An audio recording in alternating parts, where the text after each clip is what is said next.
it's clearly really different because I'm essentially American. And so you got here when you were 6? Yeah. Oh, okay, yeah. And so the way that I have absorbed Venezuelan culture is through my parents, not through the place. Yeah. And so it's like I have this part of me that is my identity, but it also isn't. Because in a way, I don't really identify as a Venezuelan because, like, I was only 6. Like, and so there's lots of things that I identify with, but at the same time, like, I haven't really kept up with the political situation because in all reality, it doesn't really affect me very much. Like, I have family members there, but I don't really know them. Yeah. Like, both my parents have lots of brothers and sisters, and so I have like a million cousins. And like I don't know many of them. And so it's like a weird dissociation I have, but at the same time I have like aspects of the culture that have bled into my life, like just how Venezuelan culture is like completely immersed in music, regardless of, like you said, like both your parents are engineers. Like my dad's an engineer as well, actually. I think that's something that comes from Venezuelan culture as well, is that they're like, you have to do something useful. Yeah. Venezuela is the country of the engineers. Like for some reason, that's like the career of like choice. It's like, you don't know what to do, engineer. Yeah. But at the same time, like everyone like knows music, talks about music, like greatly appreciates music. And it's like in the same way that here in America, people talk about sports. Yeah. Music is that in Venezuela. Like, and like my parents and family, like my aunt lives with my parents. And so like they'll talk about how, oh, who's this playing right now? Oh, it's this. And oh, what year was that? And that's when that was. And like, it's like this weird trivia thing that's like important to the culture, that it's important for them to know, but it like, they're not musicians. They're not. And like music has a huge role in that. Is that the same for you? Yeah. Well, yeah, for me and my family, it's kind of like a thing. And it's interesting because in my family, sometimes we never necessarily had conversations about music, but they just really knew about it. Yeah. Like, even though if they didn't pay attention to it. Like my grandpa was like friends with like one of the best like Venezuelan folk singers that there was. His name was Gualberto Ibarreto. Okay. That is a very important like folk figure in Venezuela. And like my grandpa was like friends with him. Yeah. Because my grandpa used to like, whenever he finished he's a doctor, so when he was doing, what is the thing whenever you graduate and if you have to go and like work for a little bit in like a small town? Residency. He did a residency in like a super small town, and like that's where that guy was from. It's like they were like best friends, and he's like, I have all the stories drinking with that guy, you know, whatever. And I still like, he will invite me to his concerts, but I will never go because I'm busy. But you know, stuff like that. It's like, and I was like, dang, which is funny because like I love the music of that guy, so I was always like, Grandpa, you could have like probably you could have kept contact with that guy and I would have been able to go to the concert. But it's okay, whatever. But yet like my mom's always singing, like everyone's always talking about like the poetry that this songwriter has, and it's like it's the spirit of Venezuela and all this, but like also no one's a musician, but everyone and it's even weirder too whenever they're also like pressuring you to like, no, you should be an engineer. You should be like, get good at math. And it's like, but you're always talking about music and it's really important to me. It's like, no, but also like, you know, you're going to be an engineer like me. Did you feel that pressure from your parents? Yeah. My mom was pretty like chill about it, and my dad too. My grandparents were definitely like, they will give me this kind of looks whenever like, I'll be like, oh, I'm going to be a musician. They were like, like my mom definitely like told me that she was like, well, okay, here's what we're gonna do. You're gonna start studying. You can start studying music, but if I ever see you, because my mom like supposedly her biggest fear is that like like at least along her friends or whatever, that they had like their kids like study like pursue like career in arts and stuff like that. Her biggest fear is like she had one friend that like her daughter like pursue like all types of career, and like she was like a graphic designer, and then she was a musician, and then like another semester she was trying to do architecture, and then the next semester, and then she was a mess and she never graduated. Yeah. So my mom was like that was her biggest fear, and I was like, I don't want you. So like my mom was like, as soon as I see you like being flaky and like you're gonna study engineer, like I am gonna force you to study engineer. Yeah. So my mom was like, I give you like a year or two, and if I see you being all flaky, okay. Yeah, but there's this grit that comes with it too, that my parents always complain about, like, oh, everything's so like lazy in America, and like whenever like in school they taught us this, and like we always did like Yes, man, as someone that did middle school, and well, as someone that did all his like elementary and middle and high school education like in Venezuela, like I can tell you some of the things here in America are pretty lazy. Like the other day I was at work, and I just like I was talking to like my friends and stuff, and I said about how I hated this class, that it's kind of like, I don't remember what could be the name in English, but it will be like how to do like basic designs, and how to like do proper shapes, and how to use like all the types of like rulers and stuff like that to do proper shapes, and how to calculate them. And you have to like pull out your calculator, calculate the thing, and then draw the line, and then like calculate another thing and draw another line. And I hated that class so much. And sounds like trigonometry. Kind of, but it's a focus on the design part, on the drawing part, and how to do like linear perspective and all that stuff properly about copying. And I was talking about all of that, and all my friends were looking at me like, "What are you talking about?" And I'm like, "You guys never like did that?" And they were like, "I have no idea what you're talking about." And I was like, I was like, "What do you mean?" No, and that's the weird difference of. It might just be the size of America. Probably, yeah. Of that, like, you can't standardize something this big, and so the subjects are just really broad. It's like, here's math, science. It's like, what about, chemistry and physics and like microfluidics? Like you can get that deep, but it's like, that's for whenever you're doing your master's in science. And it's like, shouldn't everyone know a little bit about some of all of these things anyways? And that's probably where, some aspects of having a quasi authoritarian, totalitarian government is like, everyone needs to know this, do it. Well, I mean, that happens. It's kind of strange because like, actually like that education came out way before like this government that was right now. Like that like actually the government made it worst. Way worse. So like that was like a system of education that was like made, and it's kind of funny because like it was already hard for when I was in high school and stuff, and whenever the government was not super involved into like education. Way after I graduated high school, like the government took over a lot of like stuff that you can study in high school, and it got really bad. But and even like when I was in school, like my grandpa would be like, at your age, I was learning trigonometry when I was in 3rd grade. And I was like, whatever, grandpa. It's like, it's just like, which I mean, I guess it makes sense as to why there was like only one music conservatory in Caracas. Pretty much. And like in all Venezuela, like there were a lot of conservatories and stuff. Music schools, like per se, like they were not a lot, but and still like the conservatories are insanely hard there, and like the level, especially like in classical music, it's insane. Like I used to go to like, I kind of mentioned that I used to go to a lot of like free concerts there through El Sistema, that like just to like give people like background of what El Sistema is. It's kind of like a program that helps people that don't have the resources to like, and their kids to like. It's kind of like this program that like helps kids to like get out of like bad activities through music. And like the program was funded before the authoritarian government. And then that government kept funding it.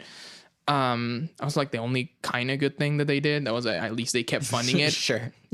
So that helped a lot of people to like be introduced into music. There are an insane amount of musicians out there that they were like, man, straight up like, I was poor, incredibly poor, and the system gave me a saxophone or whatever, and I was able to become who we are, who I was, stuff like that. So that system was incredible. And they also put free concerts, most of the concerts with the Simon Bolivar's Philharmonic, Symphony Orchestra. I forgot which one is the title. It's they're all the same thing. Yeah. So with Dudamel is I can't remember if he's directing right now the one in, I think he's in California. Yeah, the LA Symphony probably. Yeah, I think he's directing that one right now. So I will see that guy for free. Just yeah. So, but I mean he is a product of that, where luckily he was able to oh look, a brilliant conductor from Venezuela, and let's just pew. So I mean I feel like everyone from smaller countries has that thing. Canadians do this a lot, or it's if there's an actor or something, it's oh, they're Canadian. Yeah. Every Venezuelan is Dudamel, that's us. Yeah. People, I think in Venezuela it happens even more. I don't know. Probably it happens in other countries, but I feel that in Venezuela it's even crazier. Yeah. Because we have been out of phase with the entire world for so long. We are our biggest fear is to become a Cuba, that we're Cuba's still on the 80s. Yeah. Because that's their government destroyed their country and it just ended up like that.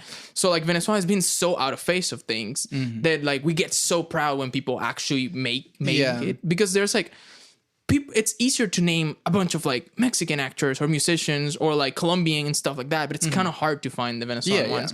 And that happens because a lot of issues between this government and the governments before that, and culture issues, blah blah blah blah. Why we didn't have so many actors, musicians, and stuff grew internationally. Yeah. So people get this huge kind of thing. It's there's this actor named Edgar Ramirez that everyone has the joke that we are all in love with that guy. It doesn't matter if you're straight or not. You're in love with that guy. You love that man.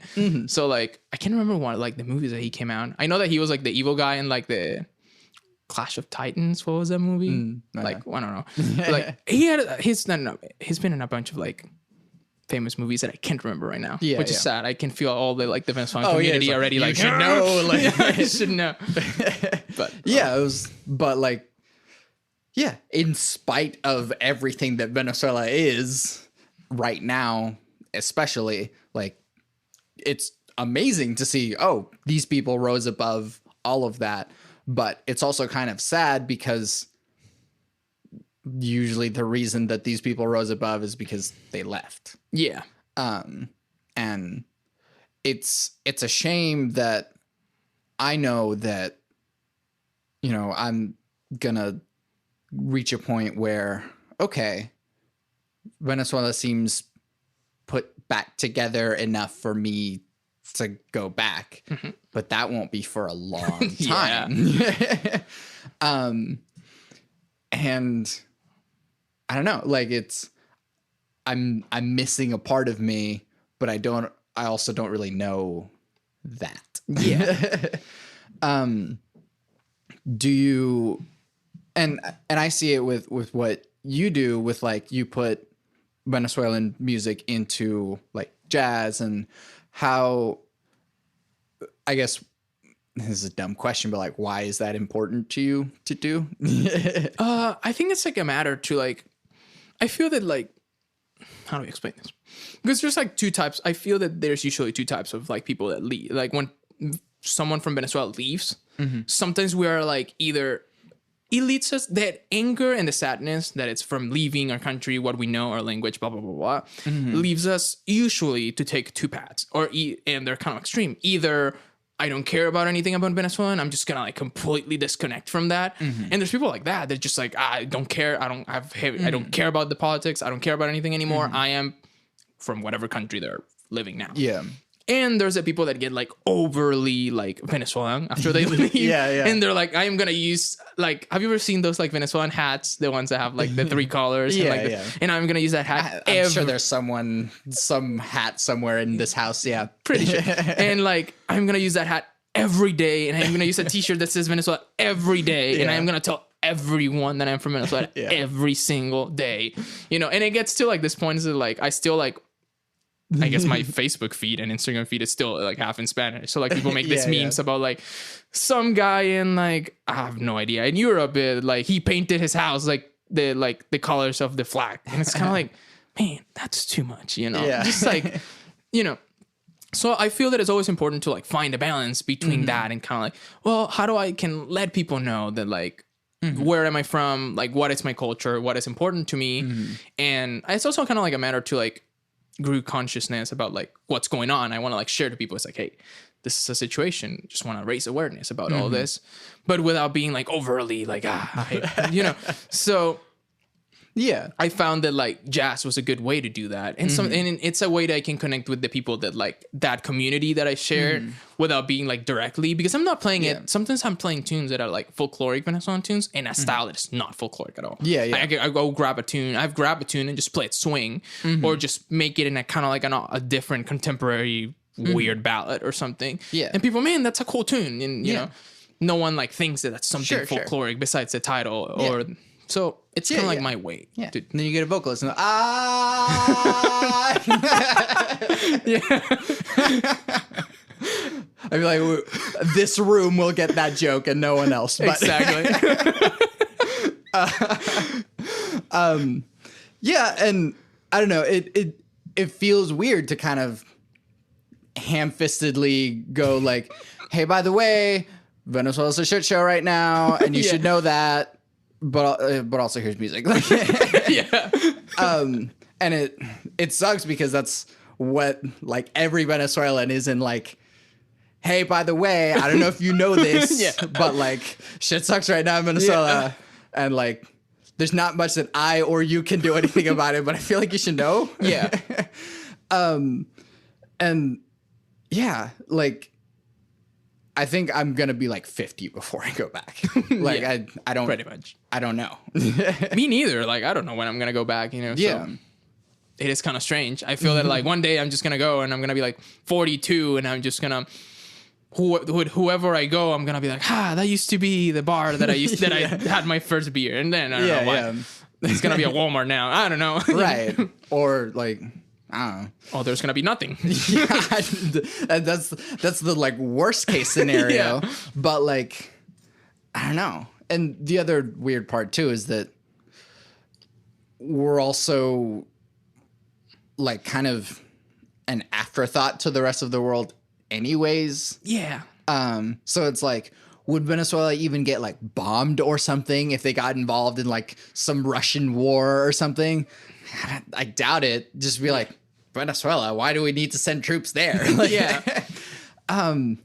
but like, it's still us. It's still my people. It's still my family. So it's like, I don't know. And up until really just talking about it now, like, I don't know what to do with it. Man. It's complicated because you just feel like, should I do something about it? Should I not? Like, does it help really if you tell everyone like about it? Like, I think it does like raise a little bit of awareness. And I think the only way that I could see it, that like, this might get kind of dark, but like I used to like, when I was still in Venezuela, I used to like protest a lot and stuff like that. So I remember like one of the important phrases is just kind of like always create noise. So like the government cannot like affect you. So like I think until a certain extent, I know that the government try to play this kind of like PR deal, I guess, to like in the rest of the world and be like, well, but we're a good socialist country and like we're doing everything. It's pretty fun. Everything you know, everything it's great. And some people started buying it, you know, like, man, like I have never been someone that like gets angry at anything in Facebook or anything. I'm always pretty chill, even if people put like dumb things. I've always like kept my calm. I don't like comment on anything. I'm just like, people have their ideas, their thoughts. Until someone like straight up was kind of like, I don't know why Venezuelans complain so much. Like I've read that your government is pretty great. Ooh, man, that was the only day that I had to control myself. I was like, man, I'm not going to report this. I'm not going to comment. But I was like angry. Like, oh my God. Right.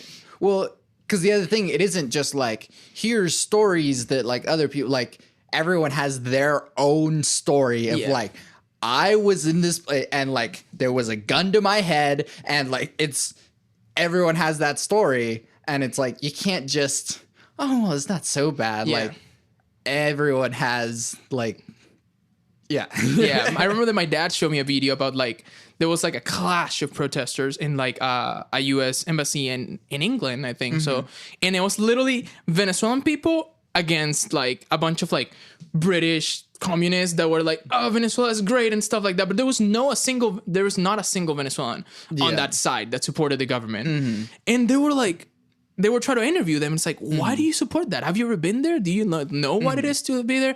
And they were like, no, but like we believe in their ideals and stuff like that. And like then they will interview the people from Venezuela and they were like, dude, like I came here like 6 months ago, you know, I got kidnapped, I got threatened by the government, stuff like that. And it's just like, wow. Yeah. So like I do understand sometimes that like sharing those a little bit of that kind of helps spread, like take care of that misinformation that someone might have. Yeah.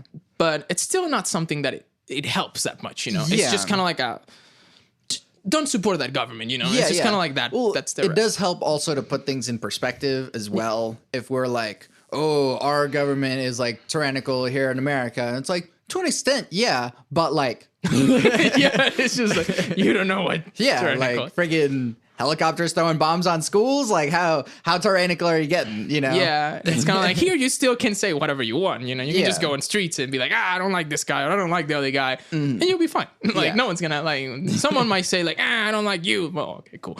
That's it, you know? Like in Venezuela, if you put a tweet like, I don't like this government, like the next thing someone's knocking on your door and like you're in jail. Yeah. So you're like, or jail. Or quote unquote jail. Quote, you're just like, you just disappeared forever. Yeah. Yeah. And I mean, sure, it's nice that we can laugh about this, but like real shit. Yeah, it is pretty terrible. So I don't know how to transition away from this. So well, we were talking about like the kind of like how do we connect with that our roots and stuff like that. Yeah. For me, I don't know. Like I haven't listened to enough Venezuelan music. I haven't like been immersed in the culture enough to even feel like as a Venezuelan be able to like, oh, here's a song I wrote in the style of like, I don't even feel justified in that. But like I want to, but I don't know yet. And at the same time, it's like, it's gotten to the point to where like, I don't feel an attachment to, like kind of any culture, quote unquote. Yeah. In that, I was having this conversation with Jonathan yesterday, but like, there is no pure anything anymore. You can't like, oh, these like Native American powwows are doing the exact same thing that they were doing generations ago. It's like, they're probably not. And like, there's a whole lot, like they're trying their best to preserve it and that's really good. But like to say that this is like a magical, like preservation of what that was is ridiculous. And so like, there's no like, oh, well, that's not real jazz. That's not real Venezuela. That's not joropo. That's not like, there's not really, we're all kind of experiencing music and culture and all of these things in a floating point because we only get to live for like 80 years. So like we're not experiencing that much of what it is. And we're really only regurgitating what we're experiencing. Yeah. And what we like about it and just sharing that. So, I mean, like, do you ever try to do like, oh, this is a real like arrangement of a Venezuelan thing or is it more just like, here's just my way of doing it? Because it's the only thing I have. It's more like my way of doing things because sometimes like I still use my influence whenever I write a chart. I feel that like sometimes consciously I use my influences and be like, okay, I'm going to do this drum fill that like I actually know it from something that it's like an Afro-Venezuelan tune and be like, let's adapt it to kind of like a jazz. And sometimes I do it unconsciously. Sometimes I come up with a melody and then like after I finish the chart, it's like, that actually kind of like reflects a little bit of other things. Yeah. But I think what you were saying is pretty interesting that it's like about like opening to other cultures and like being just being multicultural and Yeah, just like yeah. don't stay in one thing. I think that's the only quote unquote like benefit that like now we Venezuelans are like all over the world. That it's like kind of like it helps us get over ourselves a little bit, which is a pretty controversial thing to say. But to give a little bit of background, Venezuela was one of those countries that went from being like really rich in the 80s, 90s and stuff, to the point that like people never left Venezuela. Like there were no immigrants from Venezuela. Yeah. Like because we never struggle with things like other countries like in Central America had to struggle. That like people were going there. Yeah. Like so Venezuelans were always like during their vacations, they will go whatever. They will go to Miami and spend a bunch of money and be in Miami and then come back. You know, like no one had the necessity to go there. And it's kind of funny because I remember that like I went to Colombia recently to like meet with my mom, and like we were talking to this like taxi driver, and he was kind of like, man, like it's kind of interesting because when I was young, like Venezuelans were just this like rich kind of dirt that would just come here and spend money and then just leave. And like there would never be a Venezuelan that was living here unless he owned like a crazy business. Sure. That was it. So I think this puts us, that's why it's hard, but at the same time it's beneficial because it puts us on a spot where like now we have to leave. Now we have to like get over ourselves because like no one really cares outside. It's sad, but no one really it's really gonna care, you know. Even if you're American and then you move to like France, you know, you're not gonna like complain about like America all day. People don't care, you know. They're gonna be like, okay, whatever, just speak French and and work, you know. Whatever, especially in France. So like I don't know, I don't care. So like it helps us like deal with that, and that has lead us to like be more open to cultures. And I know there's a lot of people that have a hard time opening to like different weathers, different cultures, different ideas. So people think that like we Venezuelans were super open-minded, but I think we're actually really not. Like like at least the people that has lived all the birds lived in Venezuela all their life. Like they're really exposed to like their country. So like whenever they feel like, whoa, okay, now I don't feel comfortable and stuff like that. It's hard, you know. And that is something that you talk to people from Mexico, they don't care. They're like straight up, if I have to leave, I'll leave. And if I have to be somewhere, I'll just get good at it. And like if people look at me weird, I don't care. And I will just adapt. Period. Like they don't have any issue with that. And then Venezuelans are like, oh my God. And then like Americans they do this or they do that. And I'm like, I don't care. You have to like adapt to that culture and open yourself. Like I love the Venezuelan like kind of like, what would be the good word? Community that it's in here in Oklahoma. But there's people that sometimes I'm like, they only hang out between themselves. They never talk to like an American. So it gets kind of strange, and I'm just like, man, you need to like, you live here now. Like you need to be able to open yourself. And there's also like the diet to full on racism that goes on, which is like, I mean, we don't talk about it in English very much, but like, oh, screw the Mexicans over there. Like there's a lot of hard racism that's just like, oh, those black people over there. Like it's pretty straight up just racism. And like, I call my parents out on it quite a bit. But like, I've done it to I've done it to other people too. Like my family's pretty chill about it, I guess, because like my family is kind of like, I like my family's pretty mixed, you know? So like, I don't know, like half of my family is black. Then like I have some family that it's like from Italy. So they're like, not directly from Italy, like 4 or 5 generations ago, but they're still pretty white. So it's kind of like, I never grew up with those concepts. No one in my family grew up with those concepts. That's true. But I've seen things like, for example, I'm never going to forget, last summer, I went to like visit one of my friends and his mom, and like I was like helping them like because they were moving. And this kids and their dad came to help us, and they were like, their dad had like tattoos and stuff, and they were like this like pretty like big kind of like white guy with tattoos, and this lady was straight up like, get out of my house, like whatever and stuff like that. And she like told us in Spanish, she's like, I don't want this like this white guys in my house, and like like Americans are like, or gringos, I don't want these people in my house and stuff like that. And I was like, just wanted to help with the couch because it's pretty heavy, you know? And like, that was really rude. And like, she was just straight up mad about it. And I was like, okay, I'm going to back off. It's like, but I felt so bad. It's like, why do you need what? Like, that was straight up like racist. Yeah, that was discriminatory straight up. So it's like, wow, okay. Yeah. And I mean, I kind of get crap.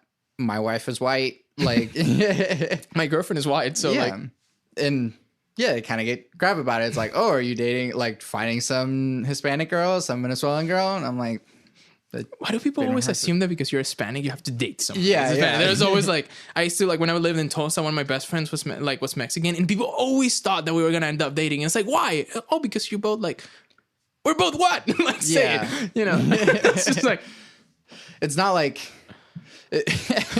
there's a weird thing. It's like, oh, well, you're both Hispanic, right? And it's like, well, I was like, you're white, so are you gonna date someone white? You're gay, you have to date like the next gay person you meet. Like, I don't know. It's just, could we just be humans? Yeah. Yeah. Let's transition to jazz a little bit because I like. I need to like dive into that world a bit more, and I've been trying to, but it's like I'm scared. That's a scary world. Yeah. Like, one, they didn't teach me enough jazz to begin with. Like, even with my master's, like I did one lesson, like one semester with Zach Lee, and like that was the like. I got a whole lot out of that. I mean, Zach Lee's the best. Yeah, he's really good. But like, there's this whole block of knowledge in music that I'm missing, because classical world is this way, contemporary world is this way, and because I did 2 years of vocal music ed at UCO, which is just straight up like classical, bel canto, like classical, and then I did contemporary music, which is just like rock, rap, electronic. Yeah.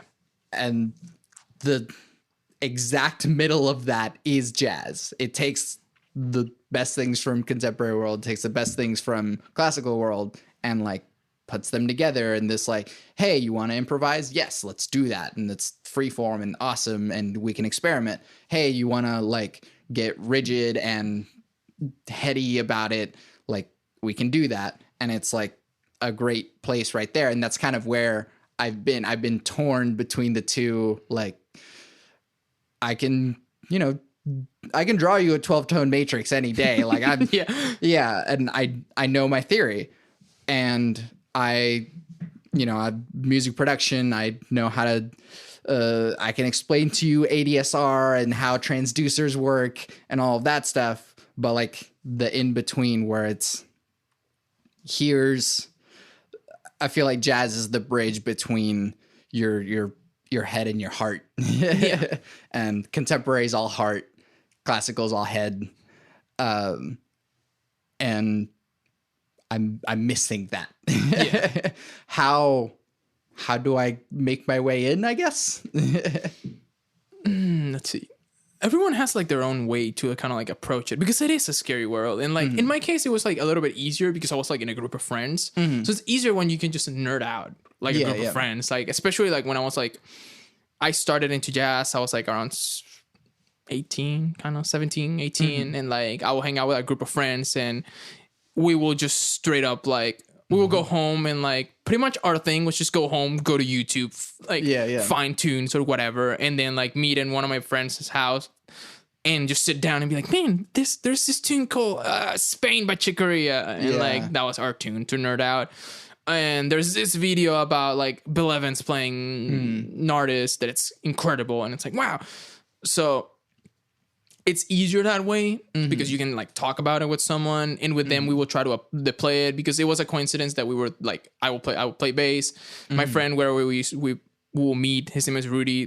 He was a drummer, and there was my other friend Carlos that he played piano. So we can just try to play it. You had a little combo. I'd first suck at it, and then kind of get better to the point that we did a couple gigs. So it was nice to ease into it that way. And school helps a lot, that community, like learning through it. But I feel that sometimes it's just, first of all, listening to the music, kind of like getting a grasp to it, to like actually enjoy it. And it's hard because I first, like, I remember that I would try to listen to jazz for the longest time and I wouldn't like it, or I would be really specific with what I liked. And then there's one day that someone put a recording of John Coltrane that I used to not like. And then I'm like, yeah, now I kind of like, I can listen to it. Yeah. And it's kind of funny because I remember that like all my teachers would like send me like, oh, listen to this person. And I will hate it. Yeah. And now I will like remember that. I was like, they mentioned what was the person? And like, it will be some obscure jazz player. Yeah. And now I love it. I'm like, this is incredible how I did not like this. Yeah. You just have to like ease your way into it. And I think that happens with every genre. Like no one, you just put them death metal and likes them at the first. It's like, yeah, that's dope now. Yeah. Well, I mean, it's an interesting thing too. As a composer, it is a bit of, I do have to listen to every type of music and find what I like out of it, because in a way, like, I'm trying to grab as many tools as I can. For sure. And so it's like, oh, there's something here that needs this kind of feeling. It's like, oh, let me grab that out of death metal. There's something here. It's like, oh, well, maybe I might, grab this from a death metal lick or something, and then grab this like with a jazz chord, like, and that's actually how we make strides in music and music culture. That's how we evolve, is by like taking the things that we didn't know could be combined. And so for me, it's like, I do try and find the things that to like in every style of music. And also, like, genre's kind of bullshit anyways. Yeah. And so, like, oh, what is jazz too, but also, like, it bleeds out so much. Yeah. And, you could listen to a song by, some rock band, and it's like, that's just a jazz song. And, or you can listen to something that, a jazz musician makes, and like, that's just a funk song. And it's like, where does funk bleed into jazz? Or it kind of came out of it also, but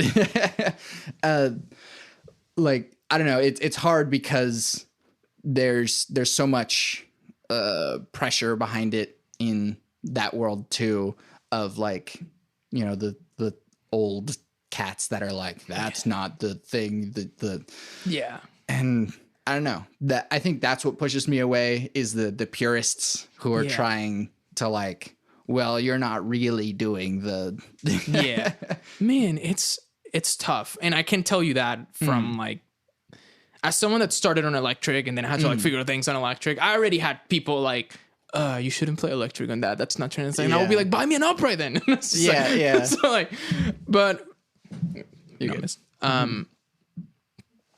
Purists are always scary. Like, and you're gonna encounter, and purists have like different levels of like deepness and annoyingness.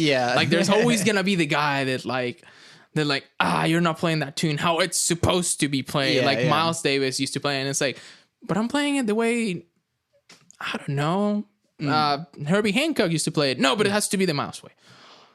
Okay, whatever, like you could get so deep into like so many aspects. So I don't know. It is a scary world. It does seem like the hero worship does sort of transfer in each sphere though, because in like classical worlds, like, oh, Mozart and Beethoven, they're like these, magical beings that would create perfect music. And I don't know, it's sort of been a goal of mine lately that as a composer, I have a responsibility to tell people that like, sure, a lot of it did have a lot of thought and like theory behind it, but also they were just dudes and they were like, that sounds nice. Sure.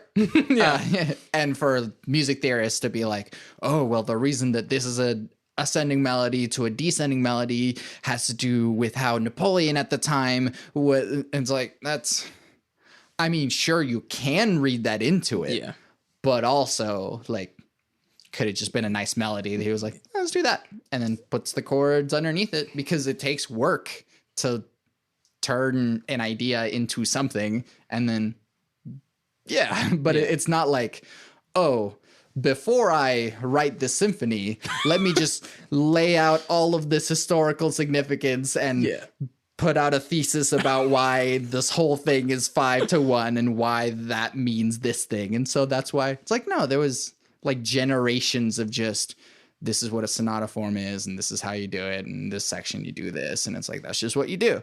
Yeah. So it's like, I guess you could say there's some magic there, but it's not really like a...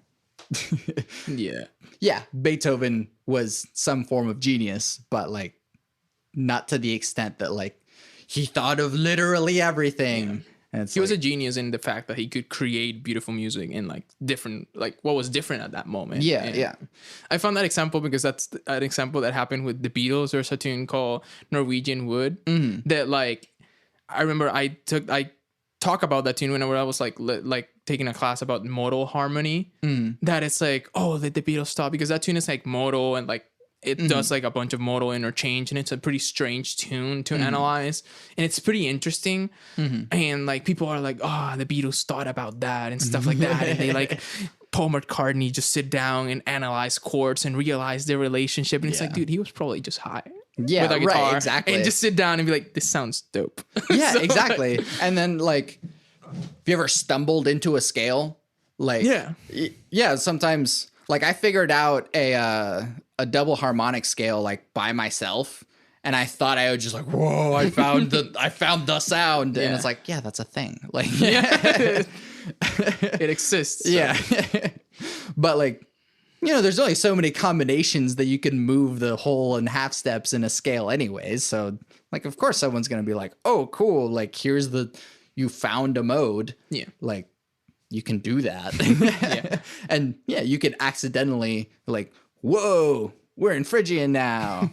And cool. Yeah. But whether or not whoever, like Paul McCartney, like, oh, he did Phrygian because of the, like how it related to the Arabian style because of the lowered seconds. That's not really,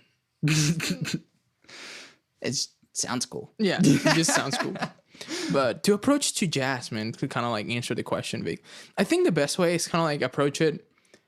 I do feel that it is kind of like it works the way in approaching it like historically, like kind of like how it like started in analyzing, not like deeply analyzing, like I'm gonna sit down and transcribe it or whatever, but maybe just look at a chart and realize like how like the changes, kind of funny, change throughout the time, and like how kind of that affects its sound. So like, you know, you start from like basic swing tunes that from the 1930s and 40s, and then like what did like Charlie Parker did, and like to make that sound completely different, and you can kind of see in the melody and stuff like that. And that is also a easier way to like get your ear around it, because it's like if you just jump in and you start listening to like bebop, not even bebop, but like the stuff that happens now, like this contemporary jazz, like I don't know, like there's this album that I love, but like how you have to build to it. It's kind of like the last album by Branford Marsalis.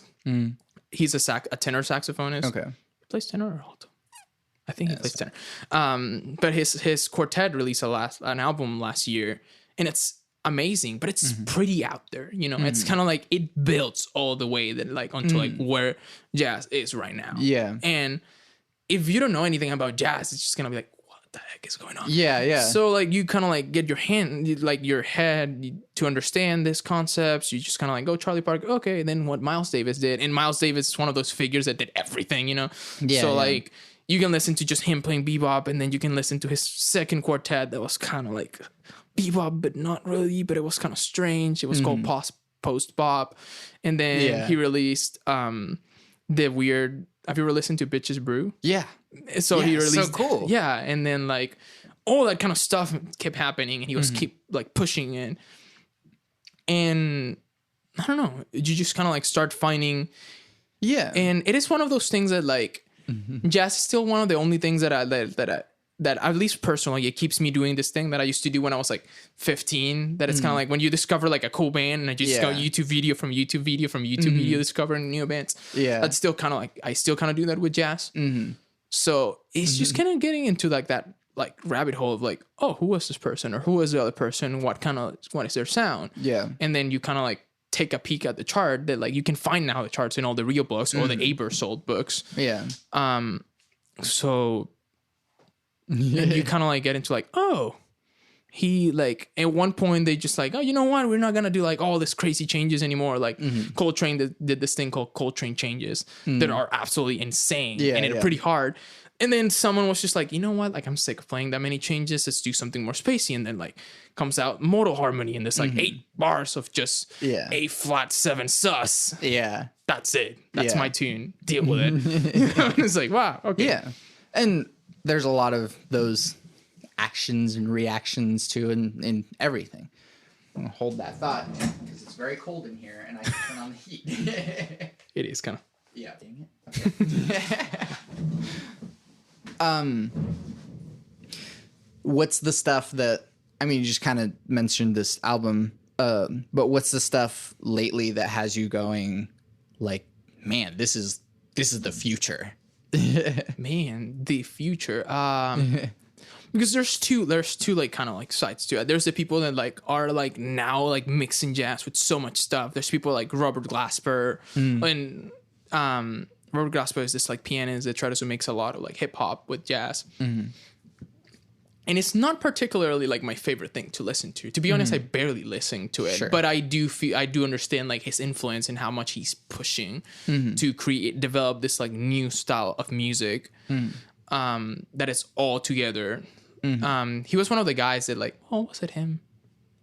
He worked with Kendrick Lamar a lot. Okay. And there's people like Kamasi Washington. Yeah. So like all these figures that are trying to like get together a bunch of new ideas mixed with hip hop, R&B, soul, even rock music. And they push to like a future of like cutting down those like barriers of genre. Yeah. And that happens in that side. And I think the other side is like getting into like more this kind of like contemporary idea of jazz where it doesn't have to be swing anymore. Like, and I love that about like this kind of like new set of contemporary jazz, because as a bass player, this is kind of controversial, but like I get tired of like playing a gig where like for 2 hours I'm always walking bass.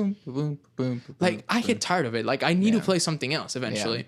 So like I either like to play like like Latin tunes or Afro tunes or like ballads where I can break that up a little bit. But like this kind of like new idea of like contemporary jazz that breaks the barriers of, oh, you have to play this pattern. It's more like free. It's more like connect with each other. Like, because before you kind of like, it was kind of like a call and respond, but you still had like a rhythm behind it that had to like stick to it. But now it's like, it's free. It's just like you develop from the other person's ideas, everything in between like a set of like chord changes or whatever, or a form. But it's more interactive, and I love that. And they're breaking again that barrier, at least inside of jazz, of like, oh, is this like swing? Is this bebop? Is this whatever? You know, like what are they playing? They're just playing music. You know. So. Yeah, and I don't know. I noticed it kind of early, I guess, but it's like there's a lot of 3. Could we just like the compound subdivision in everything?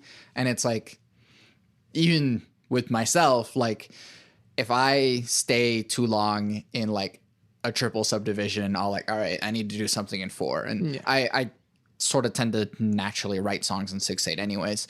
But like, or it's like, all right, I've been in 4/4 a while. Let me go to 5. Let me go to 7/8. Let me like try some different stuff, because like I get sort of tired of rhythmic centers, and I'm like, jazz is centered around this triple subdivision forever. And I don't know, I get exhausted of like, all right, let's like do something to change rhythm and time. Or one of my favorite bands lately is Sunlux, and their drummer Ian Chang plays with like it's swing that's so heavy it's out of time. Okay. Yeah, like it, like he almost like you feel him fall into the rhythms even. Yeah. And it's, to me, it's groundbreaking, because it's like, this is not your time anymore. Yeah. It's his. and the playing with time and rhythm and that like subdivision, like it's not quite a 16th note, but it's like as close to the next beat as possible and in time somehow, because he's like hitting that spot every time. And I really appreciate how he plays with rhythm in that way, and then how that plays into the rest of the band, because it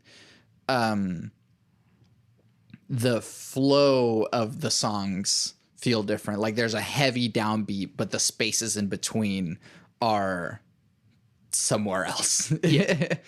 Or and then you can go the other route where it's like heavy electronics, where everything is like heavily quantized and stuff. Which is kind of what I tend to make a lot of time out of laziness, but because it's so much easier to like put the notes on the page and have it sound exactly as I want it to, and then like, all right, now I have to humanize it, which means me playing it, but it's already in place, so so it ends up just like, here's a straight 16th notes on the hi-hat or whatever. But like, I think I am always trying to find different aspects of everything, which is why I've been like leaning into jazz a whole lot more lately, because I'm trying to find like the next thing that's just out of my reach. And like it just out of my reach, but that I can still reach, you know, like, cause there's this stuff like you could just, all right, I'm going to learn accordion now. And it's like, that's a little, I don't want to do that. But instead it's like, all right, well, I have all of this musical foundation. Let me like try and find these levels of harmony, these ways of using modes, these ways of using rhythm and stuff like that. And hopefully in the meantime, I'll also get better at my instruments. But also like jazz singing seems to be in its own sphere, even outside of just like jazz playing too. I know. There's a lot of like, and I can actually send you all this stuff. Like there's like right now, especially it's happening kind of in New York. There's been a shift, especially like some jazz singers have been like doing the shift into that kind of like contemporary kind of like jazz idea, where like if you're a jazz singer, you don't have to be Sinatra all the time. You know, like, people are already sick of that. But I mean, jazz musicians, like all people are. You play Sinatra and you get money. But the point is, it's like, I don't know. It's like this kind of like current wave of like neo like jazz musicians that are like pushing boundaries of like time and like not get like what you said, like get bored into like that. It's always gonna swing and stuff. And if it's gonna swing, it's pretty open. It's pretty like because it's like there's something that happens to me too sometimes. Like there's certain recordings that I just kind of like, even if the soloist is amazing, if the drummer and the bass and like whoever is comping doesn't do anything interesting besides just comping, and the entire thing is doing man, I need this to stop, you know? I need something to happen. And then there were people that were pushing the boundaries into that, and like that kind of happened on like something that was called hard bop, and it's like where drummers were very like, the word is not vocal, I guess, but like with the drums of how I'm gonna respond to the soloist, and whatever the soloist says, I am gonna reply to him, like in the most aggressive way possible. And that was already like a great like, woo, okay, you know, like that was kind of like what there's a drummer called Art Blakey and his group, the Jazz Messengers, that they kind of like brought that. Like that guy Art Blakey, that he was the leader of the group, was kind of like, he was gonna get in the middle of the solo. He was like, but always like in a very melodic way. He was gonna reply to the solo, and that breaks a little bit that pattern of just always just it's just swinging and you know. What's just out of your reach that you're like trying to go for with your playing? With my playing, I don't know, I could get very technical. I think classical, we'll say, because it's like I still need to like work a lot into like my jazz playing, my improvisation. I always want to get better. There's things that I want to just do, but classical, especially playing an upright bass, is that magical world that like feel very like, I don't know, I feel very insecure about, because I never grew up listening to classical music. I don't even know pretty much any. All the classical music that I know, it's from like the theory, and yeah, that's it. And like the concerts that I will go in Venezuela, that I will be like, that sounds like a cool piece, I'll remember it. And like I didn't.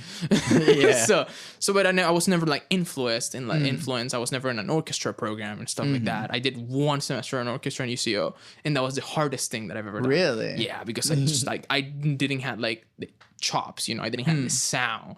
And even if I could play something, it was like, I am not making the sound.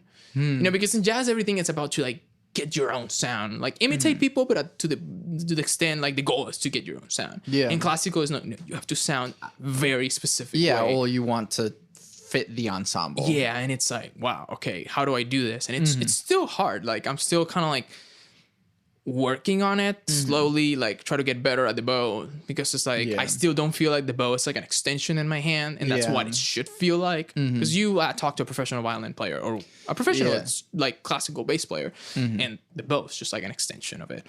So man, it is hard. Is it also just like, because that's an interesting thing, because like chops in jazz and chops in classical are kind of two sides of the same coin. In that, like, like, sure, you could say like, oh, it's just playing a lot of notes, but not necessarily, because you want to do it tastefully.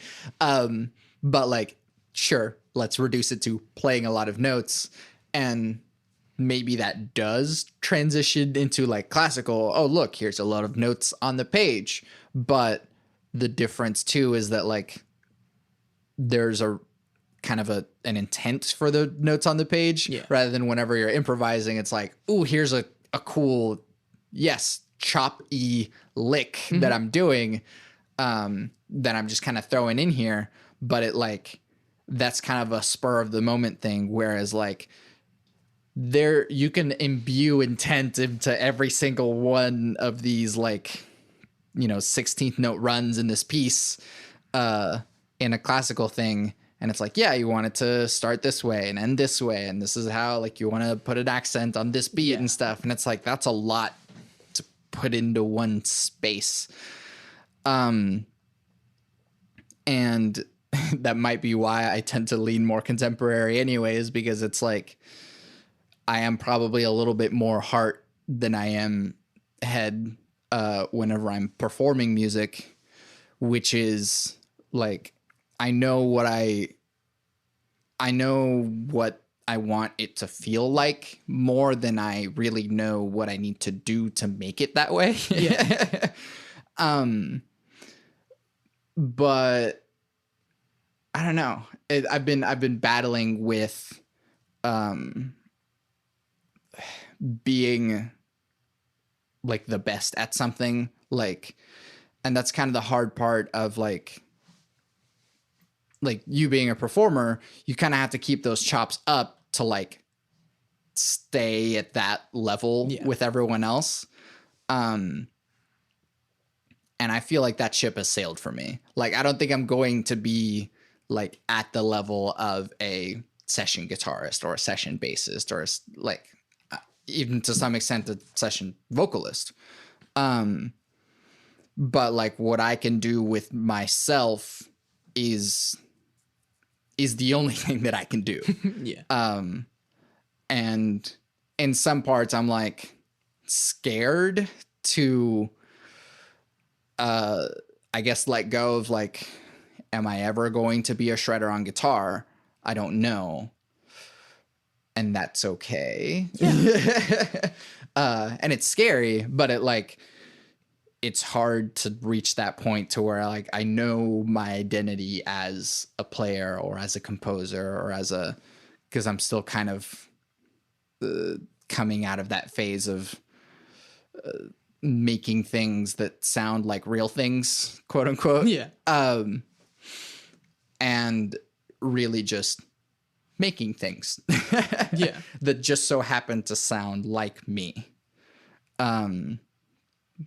I know I just was just thinking out loud, and I don't know if you have like anything to say about that. I mean, I found it like, I think that's a struggle that like every musician or every person, like every creative person works, but like inside their own like creative world or like artistic expression. Because I feel that all musicians, we kind of like are always scared of a certain side of the music. So like, I don't know, like I am always scared about like the production part of things. Like I don't like, I know how to record for Pro Tools, but that's it. I don't understand anything about mixing. I don't understand anything about technology behind it. I have no idea. And for me, that scares me because people are like, everyone like now knows how to record and do stuff by themselves. And I'm just like, I don't know, you know? So it's like, there's always a world about certain things. Like I want to get better, like at like the business part of music, that I feel that I'm kind of getting involved in it with the whole Saint session and like in like jazz and being a bass player. But like that classical part scares me because I like, like am I, but like that raises the question is like, do I want to be a heavy classical player and be one day just called by the Enid Symphony and be like, hey, you want to play bass? Like, do I want that or not? You know? Like, it is hard. And I think it's okay to eventually just get to the point and be like, understand like what are going to be your limitations. And I feel that it's important that everyone knows like a bit of everything, you know, I think that everyone should know how to record and do stuff like that. Should know how to perform should know how to read music onto a certain level. But like, it is okay to like not want to do everything, you know? Like, I don't see myself, even though like I kind of do it right now and I put myself into like a very people think that I'm a performance major or stuff because of like I'm always involved and I'm always practicing and playing and stuff like that. But in really, that's not my end goal. Like my end goal is not to like always play gigs, you know. I like the management part of things. I would like to like manage a venue, manage musicians, like more that kind of aspect that helps the music industry and the scene without necessarily being like playing every night, you know. Like I want to get to the point that I can just, I don't want to play gigs because I need the money, you know? Like I want to be able to like play gigs, the ones that I like and that like are fulfilling for me, you know? Whether it's my music or someone else's music that I want to play. But I really don't want to be in that situation when I'm like, I have to play for a wedding in Weatherford, Oklahoma for $100 because I need to pay rent, you know? Like I really don't want to get to that. And even if it's a professional performer that you don't necessarily maybe have to take that. I don't want to be like, I don't want to play in a big band forever, a professional big band or a professional orchestra forever. I feel that will like burn me out really fast out of something that I really enjoy. And I feel that that's something that and especially in an upright bass player, this is kind of like a thing that we don't say, but we do say. We only say like around us. It's kind of like, man, that instrument, it affects us physically really bad because it's really big and it's really hard to play. So like sometimes I get back problems and like sometimes it's hard to like carry. And if it's cold outside, it sucks. You know, it's kind of like also being a drummer, you know, that you have to carry all this stuff and like most of the time people don't help you. And we do it out of the passion that we love it, but man, it is a hassle sometimes. So I don't want to be a performer all my life. Sure. Yeah. And then that is okay, I think. Sure. Yeah. And then maybe just be like, can I just play electric for this one though, please? Because I mean, sure.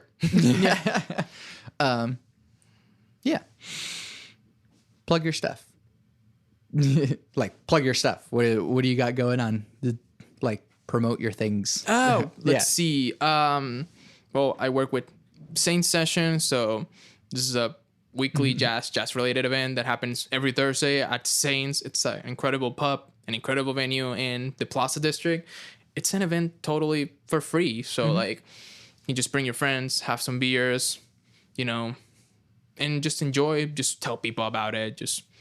And it is kind of like, I like Saints as a kind of like a safe space for like jazz musicians or jazz related musicians, because I feel that it's one of the few spaces where like people can bring the music that they like, whether it's weird or not, and perform it. And the crowd is usually pretty acceptance about it, because if they don't like it, they can just order their beer and drink it outside, you know? And most of the people sometimes just stay just for the heck of it, you know? They're like, this is weird, but I'm just going to stay, you know, because it's cold outside or it's hot outside and I don't have anywhere else to go. And like sometimes people, it's kind of funny. You see these people that come and they're like just hanging out or in a date or whatever. And they just like stay. And sometimes you can tell that they like it or not, but they still like, let's stay and let's have another beer and let's tip the band. So it's pretty cool. Sure.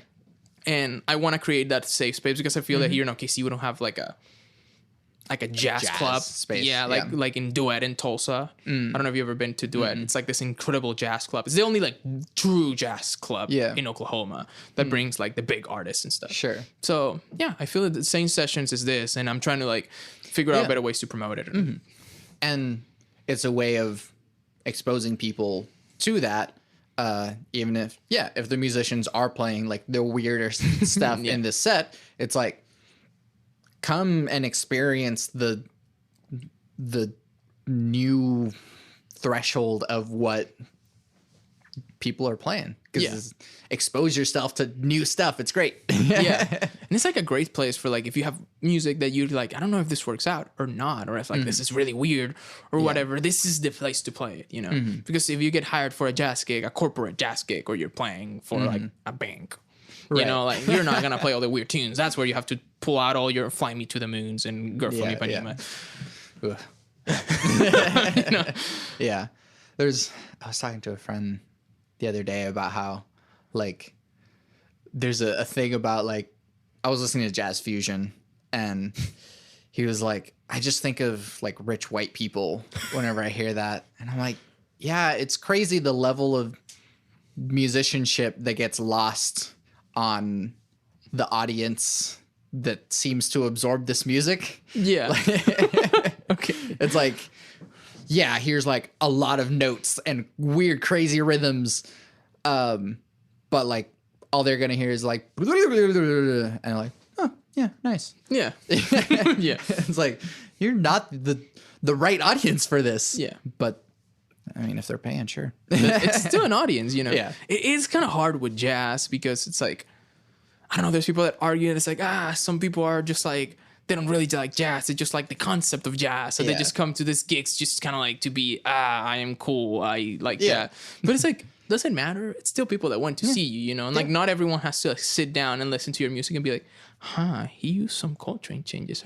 Oh, that's exactly. a modulation. And it's like, no one's going to do that. You know, everyone's having a beer and like enjoying, you know? Right. Unless there's another musician in the audience. Yeah. And Is even doing then, that. like Like sometimes sometimes far between. Yeah. And even them, like sometimes musicians are there and like it is kind of funny when like I have other jazz musicians, like especially like like tough jazz musicians go to other concerts and you think that they're gonna be all nerd out about like, oh yeah, that was a good like modulation there. Blah, blah, blah. That was some like good change. No, they're gonna be like, dude, that was the period. Yeah. That was It's like, yeah. So no matter what, enjoy yourself. Yeah. It's fun. Nelson, thank you for doing this with me. Thank you for inviting me, man. And do you have like social media or stuff, or you... I primarily like use Instagram at Noslin Gonzalez 03. And like, and also like I recommend like following like Saint Sessions, like at Saint Sessions and Instagram or just Facebook. And also our partners of OK Sessions and Othello Sessions, which is a cool thing that it's similar to Saint Sessions in Norman. And yeah, that's pretty much all great the social stuff media. happening through that. Sweet. Once again, thank you. Thank you. I'm Santiago Ramones. You can find everything that I do on my website, santiagoramones.com. I make music. There's, I have a great variety of things on just like santiagoramones.com/music. And so it's like Machinations, which was my master's recital. And there's like all my composery stuff, some of my singer-songwriter stuff. And I play with Power Cycle. We just had an album come out. Too Many Damn Cables. And we're going to try and just like put out a whole bunch of music this year just because it's mostly improvisational anyways. And so we can just generate a whole lot of content. And if you ingest it, you know, we're just going to keep putting it out whether or not anyone cares. That's the vibe. Yeah. And just padding that resume. Yeah. You're going to be playing Saints too. So yeah. Oh yeah.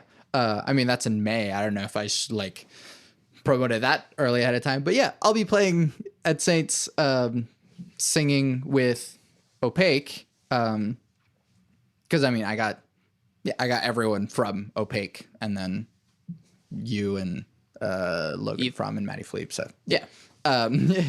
So yeah, I'll be playing May 7th. I think that was what we said. May 7th.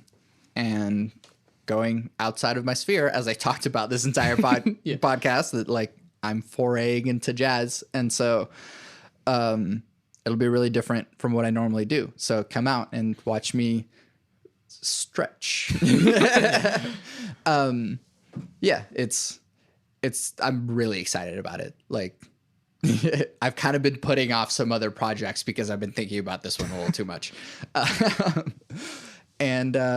Yeah, I always have my podcast, my 3 things. They shape my life philosophy. Those 3 things are: love never fails. It's going to be okay. I might be wrong.